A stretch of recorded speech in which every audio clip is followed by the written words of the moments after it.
પાટણના સાંતલપુરના જાખોત્રા ગામે એક આધેડની હત્યા કરેલી લાશ મળી। આ લાશને મહિલાના કપડાં અને ઝાંઝર પહેરાલા હતા।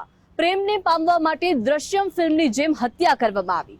આખરે કોણ છે આ હત્યારાઓ, શું હતી ઘટના, જોઈશું આ રિપોર્ટમાં।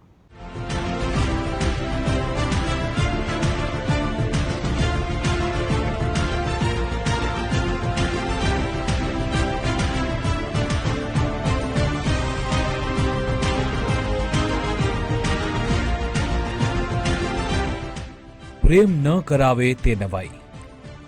પાટણ પોલીસની ગિરફ્તમાં રહેલી ભરત આહિર અને ગીતા આહિરે પોતાના પ્રેમને પામવા થઈ એક નિર્દોષ આધેડની હત્યા કરાવી।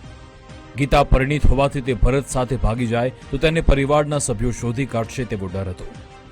ભરત સાથે કાયમી રહેવા માટે ગીતા કોઈ ઉપાયની શોધમાં હતી। એક રાત્રે ગીતાએ પોતાના ભાઈના મોબાઈલમાં દ્રશ્યમ ફિલ્મ જોઈ અને તેના આધારે એક આધેડની હત્યા કરી મૃતદેહને ગીતાનો હોવાનું ખપાવવાનો કારસો રચ્યો।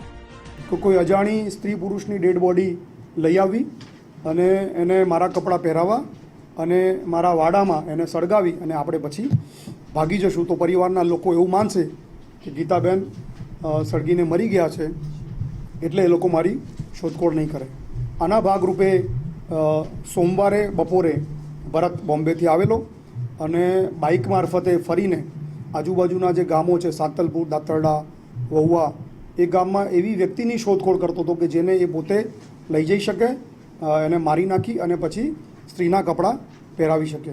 આના ભાગરૂપે એને વહુવામાંથી રાત્રે 7 વાગે એક વૃદ્ધ વ્યક્તિ જે મળી આવેલા એને જઈને એને પોતાની સાથે ચાલો એમ કરીને પોતાની બાઇક ઉપર બેસાડેલા।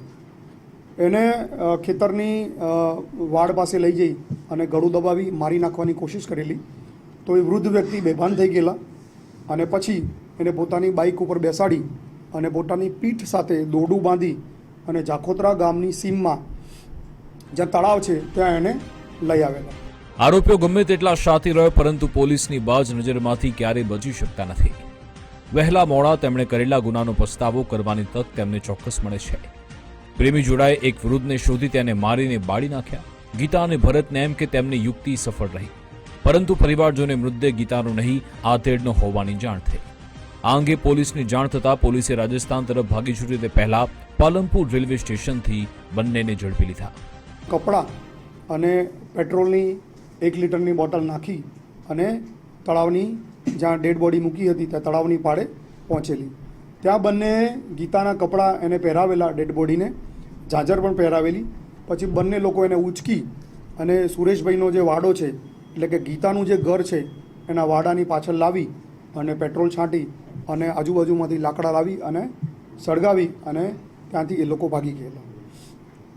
અને ત્યાંથી બાઇક મારફતે ભાગી ગઈ અને બાઇક રાધનપુર બસ સ્ટેશનમાં મૂકી અને ત્યાંથી એ લોકો પાલનપુર રેલવે સ્ટેશન ગયેલા અને ત્યાંથી જોધપુર ભાગી જવાના પ્લાનિંગ સાથે એમણે ટિકિટ પણ લીધેલી। પ્રેમી પંખીડાએ પોતાના સ્વાર્થ માટે નિર્દોષ વ્યક્તિની હત્યા કરી। આ ઉપરાંત પોલીસ અને પરિવારને ગેરમાર્ગે દોરવાનો પ્રયાસ કર્યો। હવે મૃતક અને પ્રેમી પંખીડા તમામ સ્વજનો ગીતા અને ભરતને કાયદાની રાહે ત્વરિત કડકમાં કડક સજા આપવાની માંગ કરી રહ્યા છે। અને હત્યા થઈ ગઈ, મારા કાકા હતા ને અહીંયાને છેતરાવીને હત્યા કરવામાં આવી છે। તમારી શું માગણી? અમારી તો માંગણી એટલી છે કે અમારે ન્યાય જોઈએ। કેવા પ્રકાર? ન્યાય એટલે કે ન્યાય જે થતો એ કાયદેસર ન્યાય। કહેવાય છે ને કે પાપ છાપરી ચડીને પોકારે। ગીતા અને ભરતનું પાપ પણ લાંબા સમય સુધી છૂપું ન રહ્યું। પોલીસે ગણતરીના કલાકોમાં જ બંને હત્યારાઓને ઝડપી જેલ હવાલે કર્યા।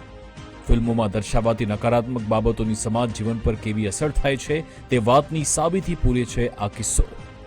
જો કે હવે પાટણ પોલીસે પુરાવા એકઠા કરી બંનેને કડક સજા અપાવવાની દિશામાં તપાસ શરૂ કરી છે। અખ્તર મંસૂર, ગુજરાત ફર્સ્ટ, પાટણ।